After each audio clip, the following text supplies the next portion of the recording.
ఇక కర్కాటక రాశి వారి యొక్క ఫలితాలు. ఈ వారం మీ గోచార గ్రహగతులు కనుక చూసుకున్నట్లయితే మిశ్రమ ఫలితాలే కనపడుతూ ఉన్నాయి. జాగ్రత్తగా ఉండాలి. ముఖ్యంగా రాత్రి సరిగ్గా పడుకోకపోవడం వల్ల తర్వాత రోజు నీరసం రావడం, రాత్రి ఫోన్లు ఎక్కువ చూడడం, ఆలోచనలు పెరిగిపోవడం, ఆహారం విషయంలో జాగ్రత్త తీసుకోకపోవడం, చెడు వ్యసనాలు అలవాట్లు అవ్వడం, లేదా బయట తిళ్ళు తినడం, అనారోగ్య సమస్యలు తెచ్చుకోవడం కనపడుతుంది. జాగ్రత్తగా ఉండాలి. అలాగే చెడు నిర్ణయాల వల్ల మీ గౌరవ మర్యాదలు తగ్గుతుంటాయి కాబట్టి మంచి నిర్ణయాలు తీసుకోండి. తప్పుడు ప్రదేశాలు ఇన్వెస్ట్మెంట్ చేయడం, జోద ప్రక్రియలకి దూరంగా ఉండాలి. షేర్లు ట్రేడింగ్లో డబ్బులు పెట్టేటప్పుడు జాగ్రత్త తీసుకోండి. ఒకసారి జాతక పరిశీలన చేయించుకోండి. ముఖ్యమైనటువంటి పనులు మర్చిపోవడం కానీ, ముఖ్యమైన పనులు వాయిదా వేయడం కానీ, వీటి వల్ల ఇబ్బందులు బాగా కనపడుతున్నాయి. అలాగే అనవసరమైన నిర్ణయాలు తీసుకుంటారు ఈ వారం అంతా కూడా. తొందరపాటు నిర్ణయాల వల్ల తప్పులు చేసే పరిస్థితులు, ధన నష్టం కూడా కనపడుతుంది. కాబట్టి ఏదైనా నిర్ణయాలు తీసుకునేటప్పుడు 1కి 10 సార్లు ఆలోచించుకోండి. అనవసరమైన పనులు చేయడం వల్ల టైం వేస్ట్ అవుతుంది. జాగ్రత్త. కొంతమంది మీతో మంచిగా మాట్లాడి మీ రహస్యాలు తెలుసుకుని మిమ్మల్ని ఇబ్బంది పెట్టే వాళ్ళు ఉంటుంటారు. ఇంకా జాగ్రత్తగా ఉండాలి.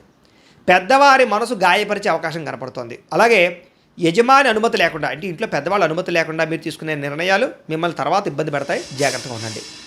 ప్రతిభకు తగ్గ గుర్తింపు అయితే కనబడటం లేదు. అలాగే పెట్టుబడులు తగ్గ లాభాలు కూడా ఈ వారం పెద్దగా కనపడటం లేదు.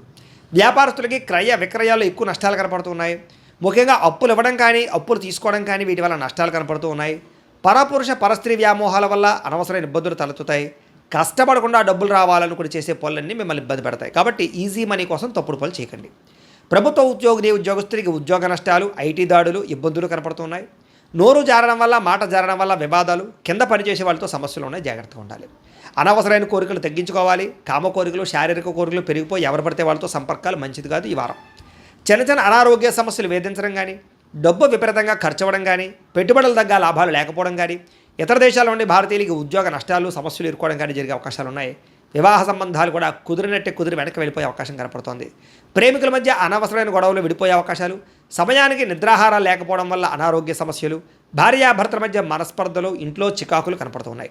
మద్యపాన వ్యసనపలకి రాత్రి సమయంలో డ్రైవింగ్ చేయడం వల్ల ప్రమాదాలు, అలాగే ధూమపాన వ్యసనపలకి శస్త్రచికిత్స అవకాశాలు కూడా ఉన్నాయి. జాగ్రత్తగా ఉండాలి.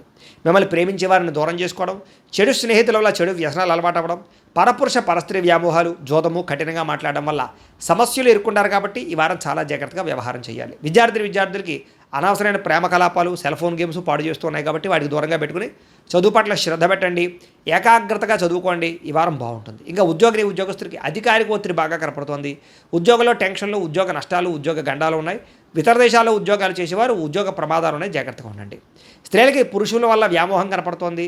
కొత్త పరిచయాల వల్ల సమస్యలు ఉన్నాయి. డబ్బు విపరీతంగా ఖర్చు అవుతోంది. కుటుంబ కలహాలు కనపడుతున్నాయి. వ్యాపారస్తులకు వ్యాపారంలో మూర్ఖత్వంగా నిర్ణయాలు తీసుకోవడము, తప్పుడు పెట్టుబడులు పెట్టడము, రాంగ్ ఇన్వెస్ట్మెంట్ చేయడం వల్ల నష్టాలు, అలాగే ఆర్థిక లావాదేవీలు సరిగ్గా సాగకపోవడం వల్ల నష్టాలు కనపడుతున్నాయి. కాబట్టి ఈ వారం అంతా కూడా జాగ్రత్తలు తీసుకోవాల్సిందిగా తెలియజేస్తూ